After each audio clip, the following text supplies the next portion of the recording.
Fala galera do J-Station, aqui é o João Vitor e no vídeo de hoje eu vou falar sobre o mangá Mortos de Amor ou Love Sickness do Junji Ito. Mas antes, eu queria pedir para quem estiver assistindo se inscrever no canal, dar o like, deixar o comentário e compartilhar com os amigos. Também queria dizer que já tem muito tempo que eu não faço um vídeo desse jeito, então talvez eu esteja meio travado, né? Mas eu acabo tendo muitas ideias e vontade direto de fazer o vídeo. Porém, quando eu fico pensando em vou ter que editar, fazer roteiro, etc., eu acabo desistindo. Então eu decidi fazer assim mesmo, como eu fiz no passado, e porque o que é importante é o que eu vou falar sobre o mangá, né, e não, sei lá, o videozinho, a forma que vai ser apresentado.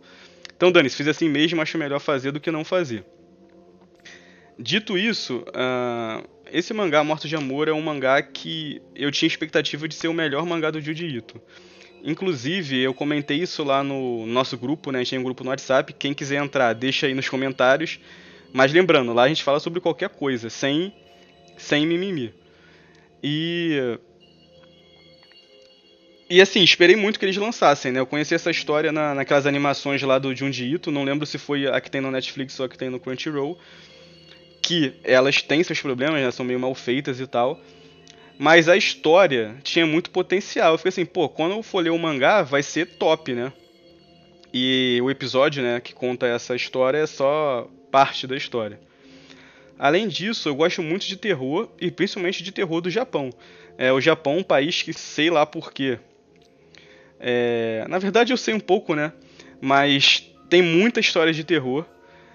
Muitas lendas, muito folclore voltado para essa parte sobrenatural, né? No Brasil tem também, mas eu acho que não tem nem comparação com o Japão. Até porque o Japão traz isso para a cultura pop. Porém, apesar de trazer para a cultura pop, como eu falei, eu nunca achei que foi explorado de forma satisfatória. Por quê? Os filmes japoneses, em sua maioria, são ruins, pelo menos essa é a sensação que eu tenho. E nos animes e nos jogos, etc., as lendas de terror são sempre exploradas ou de forma infantil, ou numa forma, assim, sempre num anime. Sempre um personagem secundário num anime, ou então quando o anime é de terror mesmo, ele nunca é, tipo assim, dos animes mais bem produzidos, etc. Nunca não, quase nunca, tem exceções, né? A gente até falou aqui já no canal sobre animes de terror. Mas de forma geral é isso. Eu acho que a parte de terror, né, do Japão tem um potencial muito grande para ser explorado nos animes, mangás, etc. E nunca esse potencial é atingido, né? Porém, existem autores tipo o Junji Ito, né, que todo mundo fala que é um mestre do horror e tal, ele é famosíssimo. Eu já conheci ele há muito tempo, já fiz vídeo aqui sobre dois mangás dele, o Fragmentos do Horror e o Frankenstein. Mas assim, gosto do Junji Ito, leio as histórias, né, principalmente as que o Pock Nankin lança. Eu vou falar sobre o Pock Nankin depois. Mas, assim como os animes e mangás que eu comentei anteriormente, as histórias deles são muito boas, mas elas nunca atingem um potencial que eu acho que poderiam ter. Né? Então, assim, eu sempre gosto, mas sempre fica aquela sensação de, pô, podia ser. Se fosse melhor, seria incrível, sabe? E eu achei que o Mortos de Amor me faria. Tipo, não, dessa vez sim, agora foi. Então, dita essa introdução, vamos pro mangá. Reparem que eu botei uma musiquinha de terror aí de fundo, não sei se dá pra ouvir, pra dar aquele clima, né? Mas tá confundindo a minha cabeça aqui que eu tô ouvindo enquanto falo. Bom, de qualquer forma, o Mortos de Amor fala sobre um moleque que tá voltando pra sua cidade natal, um estudante. E essa cidade natal dele tem uma peculiaridade, ela tá sempre envolta por uma névoa, tipo aquela Paranapiacaba em São Paulo, né? Que eu quero ir lá um dia ainda. E essa névoa tem uma lenda, né? Quando nos dias que a névoa tá muito densa, né, muito sinistra e tal, se você for para uma encruzilhada e ficar numa esquina lá, pode ser que apareça um espírito que é de um garoto que eles chamam de um garoto lindo, um garoto bonito e tal, que é esse aí que tá na tela. E se você encontrar ele e fizer uma pergunta, ele pode dizer a sua sorte no amor. Então tem essa lenda na cidade, né? Quando o moleque volta para a cidade, isso logo no início do mangá, esse papo, né, tá rolando e tal. Ele se mostra muito incomodado com isso, mais do que o normal. Depois a gente vai descobrir que o passado, ele tem um envolvimento no passado com essa lenda. Eu não vou contar aqui o que é, porque já é um spoiler, né? E é até uma parte legal pra você descobrir. Mas algumas garotas da escola e de outras escolas começam a se matar, né? Elas vão na encruzilhada, elas são encontradas mortas nas encruzilhadas, por suicídio.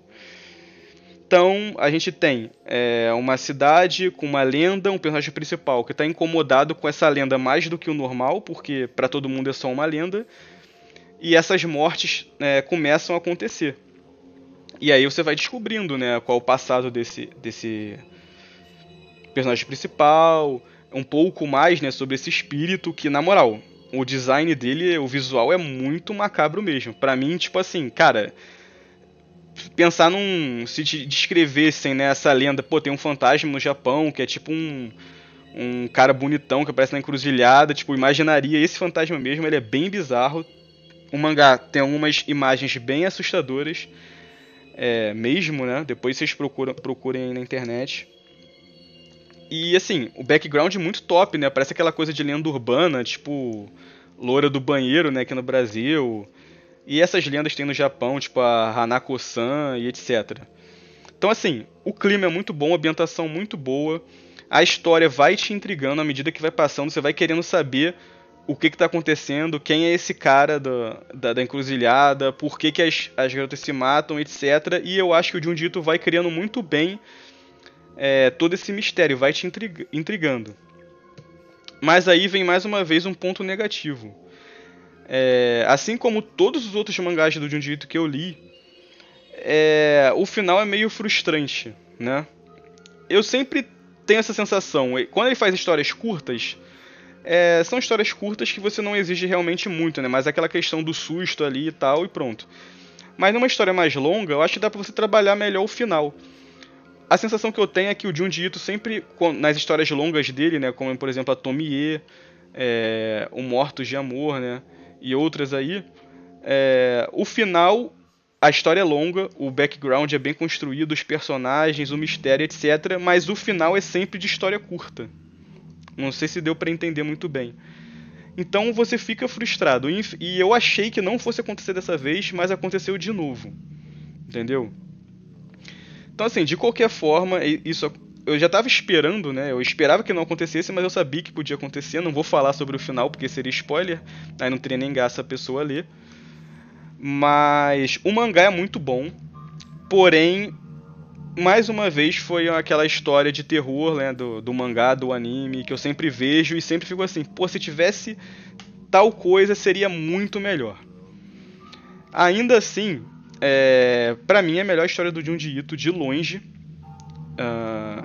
por conta de tudo isso que eu falei, né? Se tivesse que dar uma nota de 0 a 10, talvez eu daria 7 ou 8, né? Mas seria legal assim, você pegar aquele dia que tá nublado, que tá chovendo, tá um pouco frio, bota uma musiquinha de terror de fundo, senta e lê essa história, que você não vai se arrepender. Outra coisa que eu queria falar é que eu acho que esse mangá também fala muito sobre, não diria histeria, né? Mas tipo assim, quando as coisas viram moda e as pessoas começam a se comportar que nem loucas. Foi algo que eu percebi, mas também não sei se realmente o Junji Ito quis dizer isso. Bom, além disso, eu queria falar também sobre o Pipoca Nankin. O Pipoca Nankin, pra mim, pô, eu não gostava muito de comprar mangás, né? Até que eu comprei o Lobo Solitário. E quando eu comprei o primeiro mangá do Pipoca Nankin, que foi o Preço da Desonra, cara, é incrível. Todas as edições dele são, assim, a qualidade impecável. E depois eu até posso fazer um vídeo especificamente sobre o Pipoca Nankin. Mas o que eu queria dizer é sobre o Junji Ito e o Pipoca Nankin. Parece que eles fizeram um tipo de parceria, eu acompanho o canal deles e tal. E eles vão lançar todas, ou pelo menos quase todas as obras do Junji Ito. E a galera tá reclamando, alguns até zoando, né? Lá vem o Pipoca Nankin com o Junji Ito de novo. Cara, tipo assim, isso não é ruim, porque o Junji Ito é um ótimo autor e as histórias dele são boas. Mas eu acho, assim, não é uma crítica, é só uma sugestão como consumidor do Pipoca Nankin e fã do Junji Ito, que se um dia eles ouvirem, né, que eles deem uma espaçada nos lançamentos, porque uma das coisas que eu mais gosto do Pipoca Nankin é que os mangás que eles lançam sempre me fizeram, me surpreenderam. Tipo assim, eu li mangás que eu jamais leria se não fossem eles, sabe? Sempre mangás ali fora do padrão, na minha visão, né? Mangás que eu nunca ouvi falar, são até autores consagrados, né? A maioria antigos e tal, mas fogem dos padrões que a gente vê nos sites, digamos assim. Então, Eu acho que é isso que a galera acaba reclamando, né? Tipo, lança Junji Ito, lança tudo mesmo, mas dá uma espaçada pra a gente não perder essa expectativa de tipo, pô, o que o Pipoca e Nanquim vai lançar no mês que vem, ou daqui a 2 meses, né? Que agora a gente já sabe que tá sempre sendo Junji Ito. Mas não é ruim, é bom, né, ter lançamentos de Junji Ito. Bom, pessoal, é isso. Espero que vocês tenham gostado. Quem não leu, leia Mortos de Amor e comenta aí. Valeu!